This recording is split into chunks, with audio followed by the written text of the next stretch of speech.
എറണാകുളത്ത് യുവാവിനെ വാഹനം പിടിച്ച് കൊലപ്പെടുത്താൻ ശ്രമം. SRM റോഡ് സ്വദേശി അശ്വാദിന് നേരെയാണ് ഇന്നലെ രാത്രി ആക്രമണമുണ്ടായത്. കാറിന്റെ ബോണറ്റിന് മുകളിൽ കിടത്തി യുവാവിനെ 1/2 കിലോമീറ്ററോളം റോഡിലൂടെ കൊണ്ടുപോയി. അക്രമികളായ യുവാക്കളിൽ ഒരാളെ നാട്ടുകാർ തടഞ്ഞുവെച്ച് പോലീസിൽ ഏൽപ്പിച്ചു.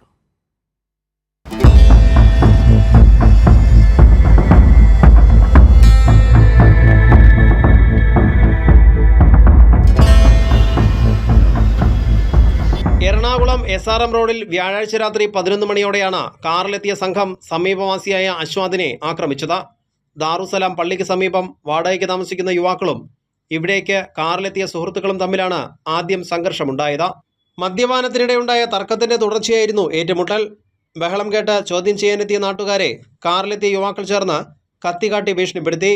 നാട്ടുകാരായ കൂടുതൽ പേർ എത്തിയപ്പോഴേക്കും ഇവരെ ഇടിച്ചു തെറിപ്പിച്ച് സംഘം കാറുമായി കടന്നുകളയുകയായിരുന്നു എന്ന് സമീപവാസിയായ ഷഹാൻ പറഞ്ഞു. ഇവിടെ ഉള്ളവന്മാരല്ല, അവന്മാർ പല ജില്ലയിലുള്ളവന്മാരാണ്. പത്തനംതിട്ട, മലപ്പുറം, കണ്ണൂരുള്ളവന്മാരാണ്. ഇവിടെ വന്നു കഴിഞ്ഞാൽ ജോലീൻ്റെ ഭാഗമായിട്ട് ഇവിടെ വന്നിട്ട് താമസിക്കണം എന്ന് പറയണത്. പക്ഷേ ആ ഹോസ്റ്റലിൽ കയറി കണ്ടിട്ട് ഇവന്മാർ ജോലീൻ്റെ ഭാഗമായിട്ടല്ലേ, ഇവന്മാർ അതിൻ്റെ അകത്ത് നിരന്തരമായിട്ട് മയക്കുമരുന്നും മദ്യവും എല്ലാ റൂമിലും നിറച്ച് ചാക്കണക്കിനാണ് ബിയറും കുപ്പി കിടക്കണത്. അതുപോലെ തന്നെ സിഗരറ്റിൻ്റെ കുറ്റികൾ, അതുപോലെ തന്നെ പല പരിപാടി അതിൻ്റെ അകത്ത് നടക്കുന്നുണ്ട്. കാറിന്റെ ബോണറ്റിൽ വീണ ആശ്വാദിനെ 1/2 കിലോമീറ്ററോളമാണ് അക്രമികൾ വലിച്ചിഴച്ചത്. കാലിന് പരിക്കേറ്റ ഇയാൾ ആശുപത്രിയിൽ ചികിത്സ തേടി. സംഘത്തിൽപ്പെട്ട ഒരാളെ കാറിൽ കയറുന്നതിന് മുൻപ് നാട്ടുകാർ പിടികൂടി പോലീസിൽ ഏൽപ്പിച്ചു. രക്ഷപ്പെട്ട മറ്റു 4 പേർക്കായി എറണാകുളം ടൗൺ നോർത്ത് പോലീസ് തെരച്ചിൽ തുടരുകയാണ്. കണ്ണൂർ, പത്തനംതിട്ട, ആലപ്പുഴ സ്വദേശികളാണ് പ്രതികളെന്നാണ് വിവരം. കൈരളി ന്യൂസ്, കൊച്ചി.